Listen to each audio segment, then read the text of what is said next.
आओ इस तवाइफ को सजा दें। यूं जैसे ये कोई हुक्म था, एक लड़का छलांग लगाकर आगे बढ़ा और औरत की पगड़ी पकड़ी और उसे झटक कर पूरी ताकत से खींचने लगा। पगड़ी ढीली हुई और औरत के लंबे सुनहरे बाल दिल फरेब लहरों की सूरत खुल गए। उसके हुस्न पर दम बखुद होकर हम सबने अपनी सांसें रोक ली। शम्स तबरेज़ माहौल में मौजूद मिले जुले एहसासात को पहचान गए होंगे, क्योंकि एक लहजा भी जाया किए बगैर उन्होंने लोगों की सरजनिश की। तुम्हें फैसला करना होगा भाइयों, तुम वाकई इस औरत से नफरत करते हो या दर हकीकत तुम इसकी चाह रखते हो। ये कहते हुए दरवेश ने तवाइफ का हाथ थामा और उसे नौजवान लड़के और हुजूम से परे अपनी तरफ खींच लिया। वो उनके पीछे छुप गई, किसी नन्ही बच्ची की तरह जो अपनी माँ के लिबास के पीछे छुप रही हो। गिरोह का सरगना अपनी आवाज हुजूम की बड़बड़ाहट से बुलंद करते हुए बोला, तुम इस शहर में अजनबी हो और हमारे तौर तरीके से वाकिफ नहीं, इस मामले से दूर रहो। एक दूसरे शख्स ने दखल दिया, तुम किस किस्म के दरवेश हो? किसी तवाइफ के मफादात के दिफा से बेहतर तुम्हारे पास करने को और कुछ नहीं। शम्स तबरेज़ लम्हा भर को खामोश हो गए, यूं जैसे इस सवाल पर गौर कर रहे हों। वो बिल्कुल पुरसुकून थे, उन्होंने कोई इश्तियाल न दिखाया। फिर वो बोले, अगर तुम अच्छे मुसलमान होते जैसा कि तुम लोगों का दावा है, तो इस औरत पर तुम्हारी नजर कभी ना जाती। अब जाओ और बात सुनो, और इस बार बेहतर तरीके से सुनना। चलो तुम सब जाओ और बात सुनो। शम्स तबरेज़ ने उन आदमियों को मक्खियों की तरह परे हटाने को अपनी लाठी घुमाई। ऐन उसी वक्त तवाइफ ने दरवेश के पीछे से निकलने का हौसला जमा किया। किसी खरगोश की सी फुर्ती से वो खड़ी हुई और भागकर करीब तरीन गली में घुस गई। सिर्फ 2 लोगों ने उसका पीछा करने की कोशिश की, लेकिन शम्स तबरेज़ ने उनका रास्ता रोक लिया और यूं अचानक उनके पैरों में अपनी लाठी अटका दी कि वो उलझकर मुंह के बल गिर पड़े। कुछ राहगीर ये मंजर देखकर हंस पड़े और मैं भी। खज्जल और हवास बाख्ता दोनों आदमी अपने पैरों पर दोबारा खड़े हुए, लेकिन तब तक बहुत देर हो चुकी थी। तवाइफ कब की गायब हो चुकी थी और दरवेश भी जा रहा था। उसका यहाँ काम खत्म हो चुका था। गुले सहरा। बगैर मुड़कर देखे मैं तंग गलियों में हाँफते हुए भागती और भागती रही। मेरे फेफड़े दुखने लगे थे, मेरा दिल तेज तेज धड़क रहा था। आखिरकार मैं एक मसरूफ बाजार में पहुंची और तकरीबन गिरते हुए एक दीवार के पीछे जा छुपी। मुझे बेहद हैरत और सुकून महसूस हुआ कि मेरा पीछा सिर्फ एक शख्स कर रहा था, सिमसिम। वो फूली हुई सांसों के साथ मेरे बराबर आकर रुक गया। उसके बाजू उसके पहलुओं में बेजान होकर लटक रहे थे, तासुरात तहय्युर भरे और आज़रदा, ये समझने में नाकाम कि आखिर क्यों अचानक किसी पागल की तरह मैं कोनिया की गलियों में सरपट भागने लगी थी। सब कुछ इस कदर तेजी से हुआ कि बाजार में पहुंचकर ही मैं कुछ समझने की कोशिश कर सकी। एक लम्हे मैं मस्जिद में बैठी थी, वाज में गुम, मौलाना रूमी के हिकमत के मोती पीते हुए। अपनी बेखुदी के आलम में मैं ये देखने में नाकाम रही कि मेरे बराबर बैठे लड़के ने इत्तेफाक से उस सरपोश के कोने पर पांव रख दिया था जिसने मेरा चेहरा ढांप रखा था। इससे पहले कि मैं समझ पाती, रुमाल ढीला हुआ और मेरी पगड़ी फिसल गई, जिससे मेरा चेहरा और मेरे बालों का कुछ हिस्सा खुल गए। मैंने जल्दी से अपना सरपोश दुरुस्त किया और फिर रूमी को सुनती रही। मुझे भरोसा था कि किसी ने तवज्जो न की होगी, लेकिन जब मैंने दोबारा अपनी निगाहें उठाई तो अपने से अगली कतार में मौजूद नौजवान को खुद को घूरते पाया। चकोर चेहरा, टेढ़ी आंखें, तीखी नाक, चेहरे पर वही इस्तेहज़ा। मैं उसे पहचान गई थी। वो बेबर्स था। बेबर्स उन परेशान करने वाले गाहकों में से था जिसके पास काबा खाने की कोई लड़की ना जाना चाहती थी। एक मर्तबा उसने एक लड़की को इतने बुरे तरीके से मारा कि नायका भी, जिसे हर शय से ज्यादा दौलत अजीज थी, उसे बेबर्स को कहना पड़ा कि वो दफा हो जाए और दोबारा कभी इधर न फटके। लेकिन वो फिर भी आता रहा। फिर किसी ऐसी वजह से जो मुझे मालूम नहीं, उसने काबा खाना आना छोड़ दिया और हमें दोबारा उसकी कोई खबर न मिली। अब यहाँ था वो, अगली कतार में बैठा हुआ, किसी ने एक परहेजगार की तरह बारिश, लेकिन फिर भी उसकी आंखों में वही खौफनाक चमक थी। मैंने जल्दी से निगाह फेर ली, लेकिन बहुत देर हो चुकी थी। वो मुझे पहचान चुका था। बेबर्स ने अपने बराबर बैठे शख्स से सरगोशी की और फिर वो दोनों मुड़े और मुझे घूरने लगे। इसके बाद उन्होंने किसी तीसरे के सामने मेरी तरफ इशारा किया اور پھر اس قطار میں ایک کے بعد ایک مرد مڑ کر مجھے گھورنے لگا۔ مجھے اپنا چہرہ سرخ ہوتا محسوس ہوا، میرا دل تیز تیز دھڑکنے لگا، لیکن میں ہل نہ پائی۔ جب میں نے دوبارہ آنکھیں کھولنے کی جرت کی تو بیبرس ہجوم میں جگہ بناتا ہوا میری طرف بڑھ رہا تھا۔ میں جلدی سے اٹھی اور دروازے کی طرف دوڑ لگا دی، مگر فرار ناممکن تھا کیونکہ میں لوگوں کے سمندر میں گھری تھی۔ پلک جھپکنے میں بیبرس مجھ تک آن پہنچا، اس قدر دھمکی آمیز طریقے سے جھپٹ کر میرا بازو پکڑ کے اس نے دانت پیستے ہوئے کہا، ایک طوائف یہاں کیا کر رہی ہے؟ تمہیں شرم نہیں آتی؟ خدارا مجھے جانے دو، میں نے ہکلا کر کہا، لیکن اس نے میری کوئی بات نہ سنی۔ اس کے دوست بھی اس سے آ ملے، ہٹے کٹے، دہشت انگیز، نفرت اور غصے سے بھرے ہوئے، مجھ پر گالیوں کی بوچھاڑ کرتے۔ اس کے ساتھ ہی آس پاس چند لوگوں نے مڑ کر دیکھا، مگر کسی نے مداخلت نہ کی۔ میرا بدن گندھے ہوئے آٹے کی طرح مجھول تھا۔ میں نے فرما برداری سے انہیں خود کو دروازے کی طرف دھکیلنے دیا۔ ایک بار گلی میں پہنچ جاتے تو مجھے امید تھی کہ سمسم میری مدد کو آئے گا، لیکن گلی میں قدم رکھتے ہی وہ آدمی زیادہ مشتعل اور جارحے ہونے لگے۔ مجھے دہشت بھرا ادراک ہوا کہ مسجد میں انہوں نے مبلغ اور حاضرین کے احترام میں اپنی آوازیں نیچی رکھی تھی اور مجھے دھکے نہ دیے تھے، لیکن باہر گلی میں انہیں روکنے والا کوئی نہ تھا۔ میں زندگی میں اس سے مشکل حالات سے گزری تھی، پھر بھی مجھے شک تھا کہ میں نے خود کو اس قدر رنجیدہ پہلے کبھی محسوس نہ کیا تھا۔ برسوں کی ہچکچاہٹ کے بعد آج میں نے خدا کی طرف قدم بڑھایا تھا، اور اس نے یہ کیسا جواب دیا تھا؟ اپنے گھر سے باہر نکال دیا۔ مجھے کبھی وہاں نہیں جانا چاہیے تھا، میں نے سمسم سے کہا۔ میری آواز برف کی طرح چٹک رہی تھی۔ لوگ ٹھیک کہتے ہیں، تم جانتے ہو، مسجد ہو یا گرجا یا خدا کا کوئی بھی گھر، کسی طوائف کی وہاں کوئی گنجائش نہیں۔ ایسا مت کہو۔ جیسے ہی میں نے مڑ کر دیکھا تو مجھے اپنی آنکھوں پر یقین نہ آیا۔ یہ وہی سرگردہ درویش تھا، بالوں سے محروم۔ سمسم اسے دوبارہ دیکھ کر خوشی سے مسکرانے لگا۔ میں اس کے ہاتھوں کو بوسہ دینے آگے بڑھی، لیکن اس نے مجھے بیچ راہ میں روک دیا۔ ایسا مت کرو۔ لیکن میں تمہارا شکریہ کیسے ادا کروں؟ میں تمہاری مقروض ہوں، میں نے استدعا کی۔ اس نے کندھے اچکائے اور عدم دلچسپی دکھائی۔ تم پر میرا کوئی احسان نہیں، وہ بولا، ہم سب صرف خدا کے مقروض ہیں۔ اس نے خود کو شمس تبریز کے طور پر متعارف کروایا اور پھر ایک عجیب بات کی۔ کچھ لوگ اپنی زندگی کا آغاز ایک شاندار چمکتے ہوئے حالے کے ساتھ کرتے ہیں، مگر پھر رنگ کھو دیتے ہیں اور دھندلا جاتے ہیں۔ تم انہی میں سے ایک لگتی ہو۔ کبھی تمہارا حالہ گلے نرگس کی طرح سفید تھا، جس میں زرد اور گلابی دھبے تھے، لیکن وقت کے ساتھ مرجھا کر اس کے رنگ اڑ چکے ہیں۔ اب وہ ہلکا بھورا ہو چکا ہے۔ کیا تمہیں اپنی اصلی رنگوں کی کمی محسوس نہیں ہوتی؟ کیا تم اپنے اصل سے ملنا پسند نہیں کرو گی؟ میں نے اس کے لفظوں کی گہرائی میں اترتے ہوئے اسے دیکھا۔ تمہارا حالہ اپنی چمک اس لیے کھو چکا ہے کہ ان تمام برسوں میں تم نے خود کو قائل کر لیا کہ تم اندر اور باہر سے میلی ہو چکی ہو۔ میں ناپاک ہوں۔ کیا آپ نہیں جانتے کہ میں روزی کمانے کے لیے کیا کرتی ہوں؟ میں نے اپنے ہونٹ کاٹتے ہوئے کہا۔ اجازت دو کہ میں تمہیں ایک قصہ سناؤں، شمس تبریز نے کہا، اور پھر وہ یوں گویا ہوئے۔ کسی روز ایک طوائف کسی آوارہ کتے کے قریب سے گزری۔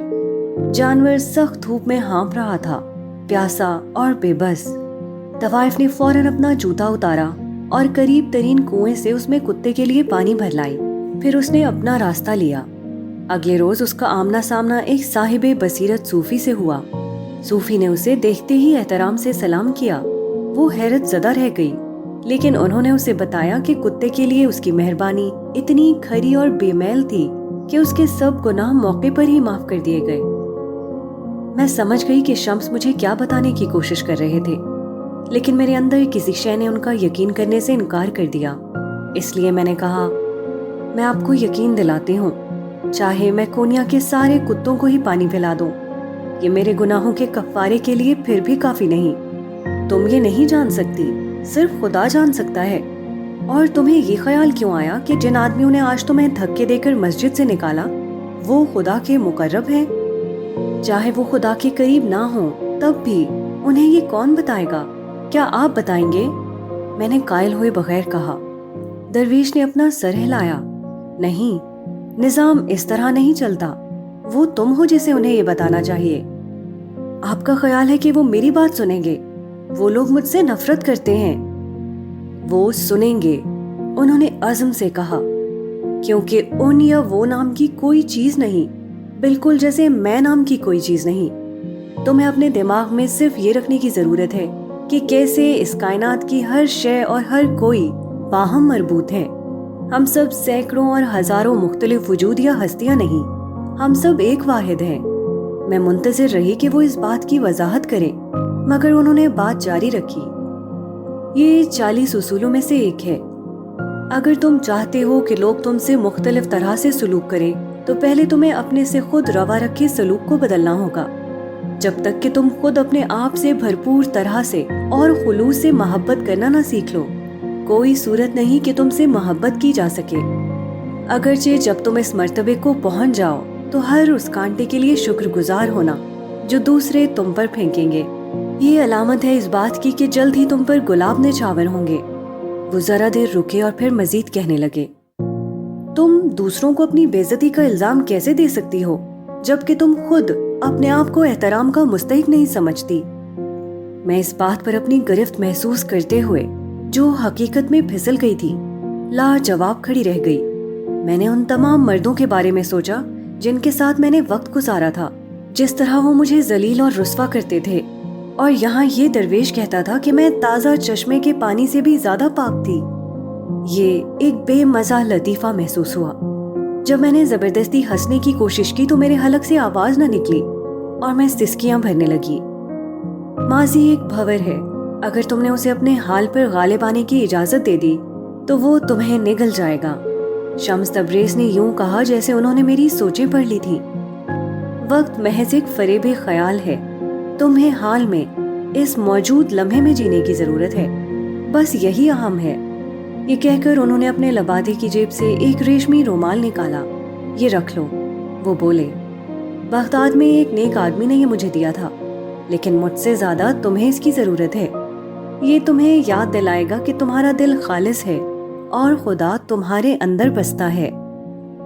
یہ کہہ کر درویش نے اپنا عصا اٹھایا اور جانے کو تیار ہو گئے. بس اس کعبہ خانے سے نکل آؤ. وہ جاتے ہوئے بولے، کہاں؟ کیسے؟ میرے پاس ایسی کوئی جگہ نہیں جہاں میں جا سکوں. یہ کوئی مسئلہ نہیں، شمس تبریز نے اپنی چمکتی نظروں کے ساتھ کہا. اس پر پریشان مت ہو کہ راہ تمہیں کدھر لے جائے گی. اس کے بجائے اپنے پہلے قدم پر توجہ مرکوز رکھو. یہ مشکل ترین کام ہے اور تم اس کی ذمہ دار ہو. ایک بار تم پہلا قدم اٹھا لو تو باقی سب کچھ ہوتا چلا جائے گا. بہاؤ کے ساتھ مت بہو، خود بہاؤ بن جاؤ. میں نے سر ہلا دیا. مجھے یہ پوچھنے کی ضرورت نہ پڑی کہ یہ بھی اصولوں میں سے ایک تھا. سلیمان مدہوش. بڑھتے ہنگامے سے پہلے میں مے خانے کی دیوار سے ٹیک لگائے آرام سے اونگ رہا تھا. پھر اچانک باہر سے آتے شور پر میں ہڑبڑا کر جاگ اٹھا. کیا ہوا؟ کیا منگولوں نے ہم پر حملہ کر دیا ہے؟ ہنسی کا فوارہ پھوٹا. مڑا تو میں نے کئی گاہکوں کو اپنا مذاق اڑاتے دیکھا. تم فکر مت کرو بوڑھے شرابی، کوئی منگول تمہارے طاقوں میں نہیں آ رہا. اپنے مداحوں کی فوج کے ساتھ مولانا روم گزر رہے ہیں. میں اٹھ کر کھڑکی تک گیا اور باہر جھانکا. یقیناً شاگردوں اور مداحوں کا ایک پرجوش جلوس متواتر تکبیر کے نعرے لگا رہا تھا. ان کے درمیان سفید گھوڑے کی پشت پر سوار طاقت اور اعتماد چھلکاتی شخصیت مولانا رومی ہی کی تھی. میں نے کھڑکی کھول کر اپنا سر باہر نکالا. ہجوم کے کچھ لوگ اتنے قریب تھے کہ میں بآسانی ان کے سروں کو چھو سکتا تھا. ایک آدمی نے بے توجہی سے اوپر نظر اٹھائی اور مجھے دیکھ لیا.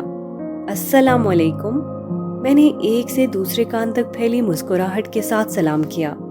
میں خانے میں مسلمان؟ تمہیں شرم آنی چاہیے. وہ آدمی زور سے گرجا. کیا تم نہیں جانتے کہ شراب شیطان کے ہاتھوں سے بنتی ہے؟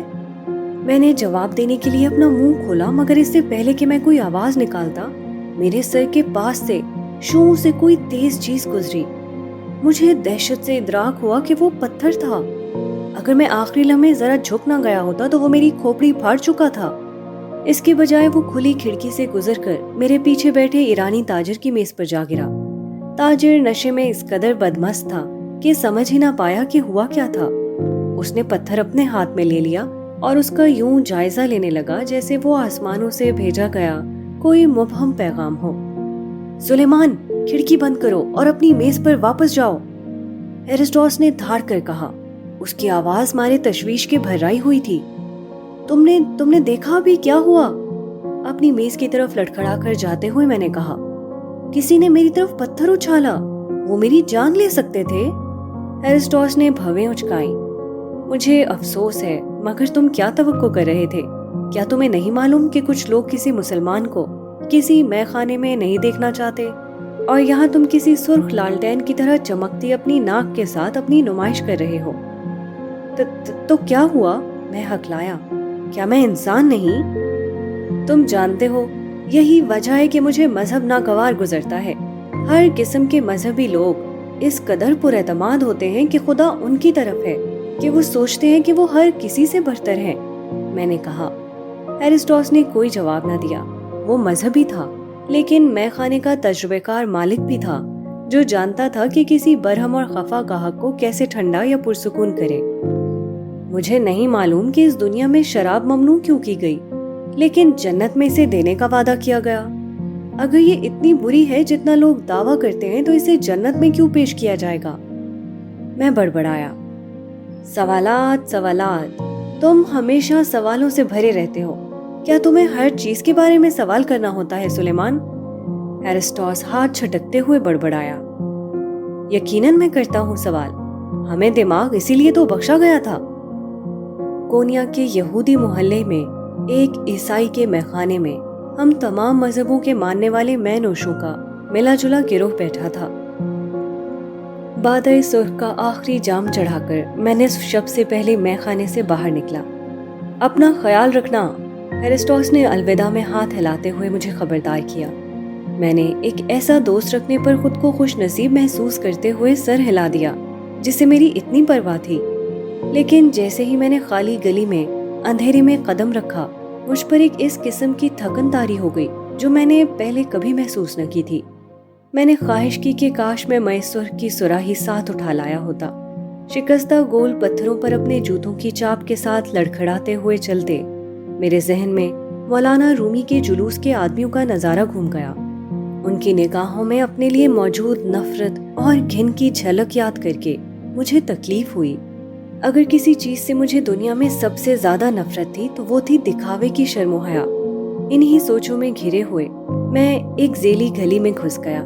घने और बुलंदोबाम दरख्तों के बायस यहाँ ज्यादा अंधेरा था, यूं जैसे यही काफी न था, चांद भी अचानक घने बादलों के पीछे छुप गया। दूसरी सूरत में मैं अपनी तरफ बढ़ते दो ज़ाब्ता सिपाहियों को देख लेता। अस्सलाम वालेकुम, मैंने कहा। मेरा लहजा मेरे इस्तिराब को छुपाने की कोशिश में खासा खुशबाश हो गया, लेकिन सिपाहियों ने मेरे सवाल का जवाब न दिया। इसके बजाय उन्होंने मुझसे पूछा कि मैं इतनी देर बाहर गलियों में क्या कर रहा था। बस यूं ही चल फिर रहा था। मैं मुंह ही मुंह में बड़बड़ाया। हम बेढंगी सी खामोशी में घिरे खड़े रह गए, जिसे कभी कभार सिर्फ दूर से आती कुत्तों के भौंकने की आवाज छेदती थी।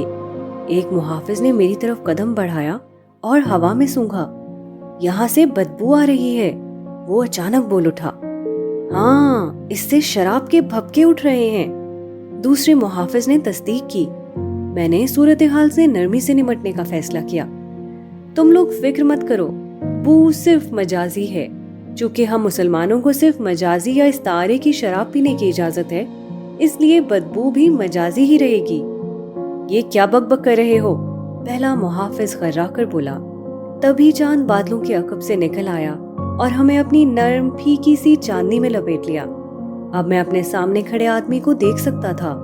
उसका चेहरा चकोर था, थोड़ी बाहर को निकली हुई, नीली आंखें और तीखी नाक। वो वजीह हो सकता था अगर उसकी आंखें भीगी न होती और उसके चेहरे पर मुश्तइल तेवरी न होती। तुम रात के इस पहर गलियों में क्या करते फिर रहे हो? आदमी ने दोहरा कर कहा। तुम कहाँ से आ रहे हो और कहाँ जा रहे हो? मैं खुद को बोलने से रोक न पाया।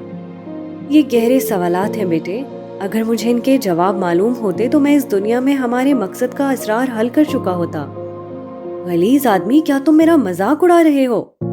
मुहाफिज ने माथे पर बल डालकर पूछा, और इससे पहले कि मुझे खबर होती कि क्या हो रहा था, उसने कोड़ा निकालकर हवा में लहराया। उसके तासुरात और हरकतें इतनी मुबालगा आमेज थीं कि मैं बेसाख्ता हंस पड़ा। अगला काम उसने ये किया कि दुर्रा मेरे सीने पर दे मारा। हमला इस कदर अचानक था कि मेरा तवाजुन बिगड़ गया और मैं गिर पड़ा। शायद ये तुम्हें कुछ आदाब और तमीज सिखा दे। मुहाफिज ने कोड़ा एक से दूसरे हाथ में मुंतकिल करते तुर्की ब तुर्की कहा, क्या तुम नहीं जानते कि मैनोशी गुनाह कबीरा है? अगरचे मैं अपने ही खून की हिद्दत महसूस कर सकता था और मेरा सर तकलीफ के समुंदर में डुबकियां खा रहा था, फिर भी मुझे यकीन न हो पाया कि गली के ऐन दरमियान मुझे मेरे बेटे की उम्र के नौजवान ने कोड़ा मार दिया था। फिर आओ और मुझे सजा दो, मैंने तुर्की ब तुर्की जवाब दिया। अगर खुदा की जन्नत तुम जैसे लोगों के लिए मखसूस है तो फिर मैं जहन्नुम में जलना पसंद करूंगा। गैज़ो गज़ब के दौरे में नौजवान मुहाफिज पूरी कुव्वत से मुझे दुर्रे लगाने लगा। मैंने अपना चेहरा अपने हाथों से ढांप लिया, लेकिन उससे ज्यादा मदद न मिली। एक पुराने खुशी भरे गीत के बोल मेरे दिमाग में उभरे और मेरे खून में नहाए लबों से निकलने लगे। इस बारे में पुराज़्म कि मैं अपनी बेचारगी अया न करूंगा। कोड़े की हर ज़र्ब पर मैं ऊंची से ऊंची आवाज में गाता गया। मेरे तंज पर मुहाफिज मजीद मुश्तइल हो गया। जितनी ऊंची आवाज में मैं गाता, उसी कदर जोर से वो ज़र्ब लगाता। मुझे कभी अंदाजा न था कि किसी आदमी के अंदर इस कदर गुस्सा और इश्तियाल जमा हो सकता था। बहुत हो गया बेबर्स, रुक जाओ, मैंने दूसरे मुहाफिज को घबराहट से चिल्लाते सुना। दुर्रे लगाना जितनी अचानक शुरू हुआ था वैसे ही रुक गया। मैं कोई आखिरी बात कहना चाहता था, कुछ ताकतवर और बेबाक, मगर मेरे मुंह में जमा खून ने मेरी आवाज खोल दी। मेरे पेट में बल पड़े और इससे पहले कि मुझे खबर होती मैंने एक कह कर दी, मैंने जो कुछ तुम्हारे साथ किया इसके जिम्मेदार तुम खुद हो। बेबर्स ने सरजनिश की। उन्होंने मेरी तरफ से रुख मोड़ा और तारीकी में उझल हो गए। मुझे नहीं मालूम कि मैं वहां कितनी देर पड़ा रहा। हो सकता है वो अरसा चंद घड़ियों से ज्यादा ना रहा हो, या फिर शब भर। वक्त ने अपना वजन खो दिया था और यूं हर दूसरी शय ने भी। चांद बादलों की ओट में छुप गया, मुझे न सिर्फ अपनी चांदनी के बगैर छोड़कर बल्कि इस एहसास के भी बगैर कि मैं कौन था। जल्दी मैं जिंदगी और मौत के दरमियान बरज़ख में तैर रहा था। फिर बेहिसी महव होने लगी और मेरे जिस्म की हर खराश, हर जख्म में दीवाना वार दर्द होने लगा। तकलीफ की एक के बाद दूसरी लहर उठती गई। मेरा सर घूम रहा था और मेरे आज़ा में सोजन थी। इस हालत में मैं किसी जख्मी जानवर की तरह कररा रहा था। मैं जरूर बेहोश हो गया हूँगा। जब मैंने आंखें खोली तो मैं अपनी ही गंदगी में भीग चुका था। मेरे जिस्म का हर उज़ू खौफनाक तरीके से दुख रहा था। मैं खुदा से दुआ कर रहा था कि वो मुझे बेहिस कर दे। जब अचानक मैंने करीब आते कदमों की चाप सुनी, मेरा दिल लहजा भर को रुका। ये कोई बदमाश या डाकू हो सकता था या फिर कातिल, लेकिन फिर मैंने सोचा मुझे डरने की क्या जरूरत थी। मैं जिस मकाम पर पहुंच चुका था वहां रात में मजीद कुछ भी सामने आता इससे ज्यादा दहशतखेज नहीं हो सकता था। तारीकी से एक लंबा दुबला पतला दरवेश नमूदार हुआ। उसके चेहरे और सर पर कोई बाल न थे। वो मेरे बराबर घुटनों के बल बैठ गया और मुझे उठकर बैठने में मदद दी। उसने शम्स तबरेज के नाम से अपना तारुफ कराया और मेरा नाम पूछा। तुम्हारी खिदमत में कोनिया का सुलेमान मदहोश हाजिर है। मैंने अपना टूटा हुआ दांत मुंह से खींचकर निकालते हुए कहा, तुमसे मिलकर खुशी हुई। शम्स तबरेज मेरे चेहरे से खून साफ करते हुए जेरे लब बड़बड़ाए, तुम्हारा तो खून बह रहा है, न सिर्फ बाहर से बल्कि अंदर से भी। ये कहकर उन्होंने अपने लबादे की जेब से नकरई सुराही निकाली। अपने जख्मों पर ये मरहम लगा लो। मुझे बगदाद के एक नेक आदमी ने ये दिया था, मगर मैं देख सकता हूँ कि मुझसे ज्यादा तुम्हें इसकी जरूरत है। ये तुम्हें याद दिलाएगा कि खुदा तुम्हारी शहरक से भी करीब है। ताहम तुम्हें मालूम होना चाहिए कि तुम्हारे बातिन का जख्म ज्यादा गहरा है और तुम्हें उसकी फिक्र करनी चाहिए। दरवेश ने कहा, शुक्रिया। मैंने उसकी मेहरबानी से मुतासिर होकर खुद को हकलाकर कहते सुना, वो मुहाफिज, उसने मुझे कोड़े लगाए। उसने कहा कि मैं इसी का मुस्तहिक था। ये अल्फाज अदा करते ही मैं अपने लहजे में बच्चों की सी शिकायत और तसल्ली और हमदर्दी पाने की अपनी जरूरत पर हैरान रह गया। शम्स तबरेज ने अपना सर हिलाया। انہیں ایسا کرنے کا کوئی حق نہ تھا. ہر فرد اپنی الہامی جستجو میں خود کفیل ہے. اس بارے میں ایک اصول بھی ہے.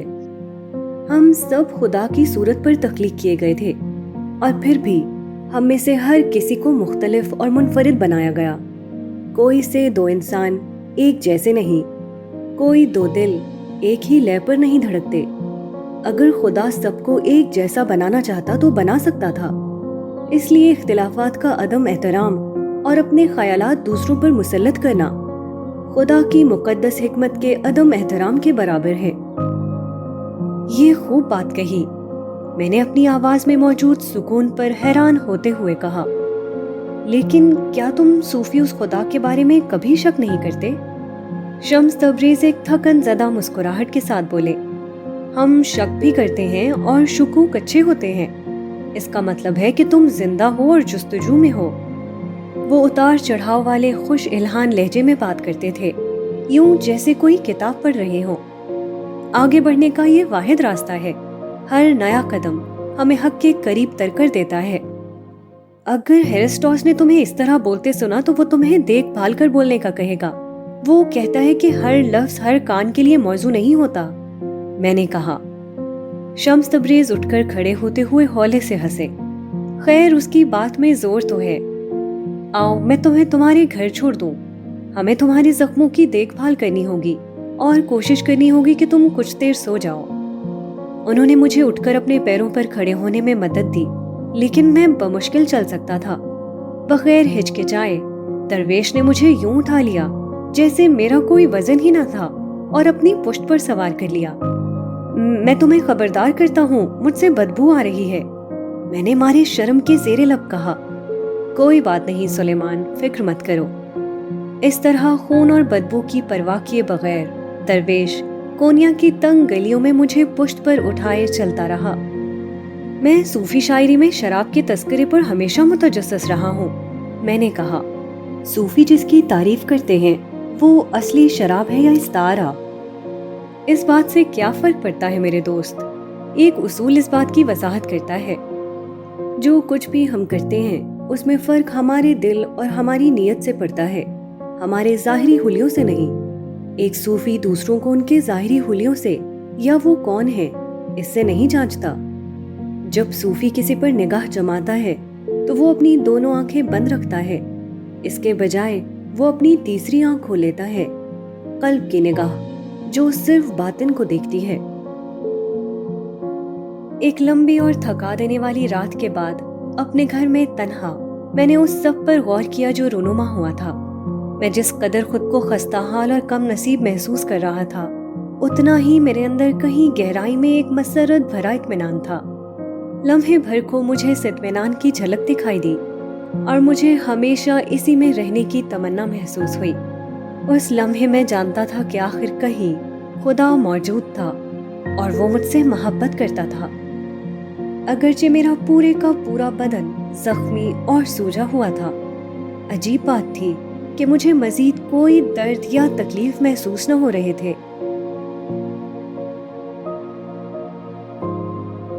شمس.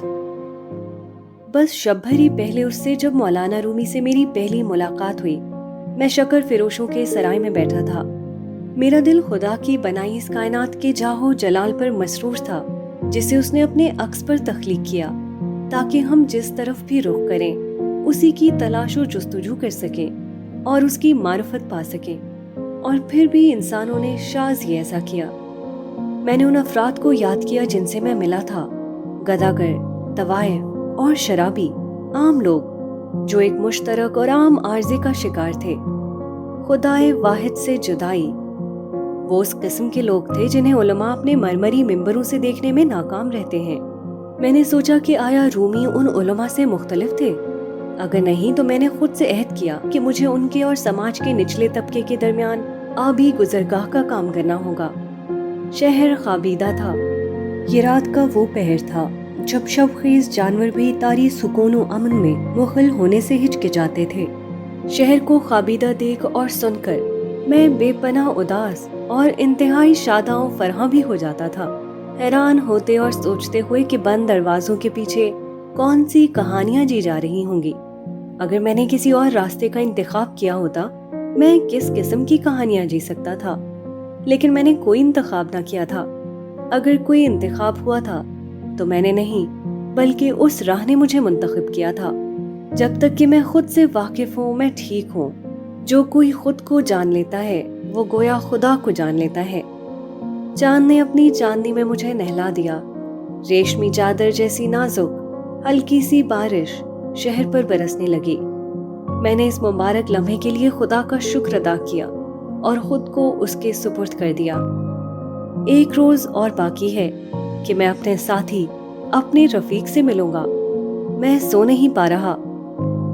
رومی، الفاظ و معنی کی سلطنت کے بادشاہ، کیا جب تم مجھے دیکھو گے تو پہچان لو گے